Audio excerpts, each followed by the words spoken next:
I don't know about you, but if you're of a certain age, you will remember a beautiful little dog called Freeway. You know what I'm talking about, don't you? Freeway the dog. And that wonderful series from Aaron Spelling, Heart to Heart, which starred, yes, Robert Wagner and the very beautiful Stephanie Powers. So I wanted to just give a few moments to celebrate the birthday of that star, Robert Wagner, who turned 93 years young a couple of days ago. And as ever, let me explain. Hi, good morning, Neil Sean here in the very heart of London. That's right, Heart to Heart was a huge series over here in the United Kingdom. So well loved with so many wonderful guest stars. And it was the height, wasn't it, of glamour, you know? Stephanie Powers, Mrs. H, uh, with, of course, Max the butler, who seemingly did nothing but wander around looking glamorous, you know, but never actually doing much work, did he? Well, it was a big, big hit for Aaron Spelling. I was lucky enough to meet Robert Wagner only briefly, but what a star he was. Now, Robert, of course, comes from the golden era of Hollywood. He was one of the very first people to screen test with the very young Marilyn Monroe way back in the early 1950s on the 20th Century Fox lot. Both of them were wondering whether they would ever make it, and of course, history tells you exactly how they did, spectacularly for both.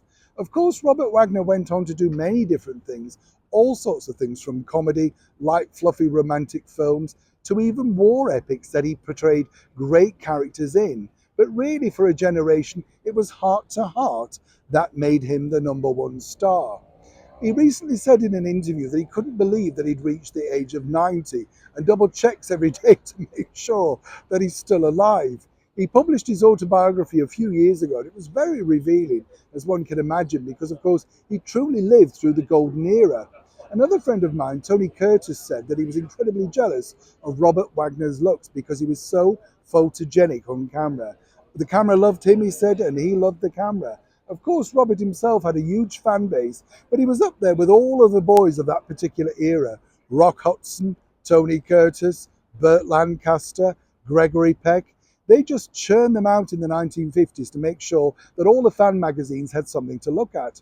But what about Stephanie Powers? Well, I never knew this until Stephanie told me this. She was doing a cabaret night at the Hippodrome here in the very heart of London.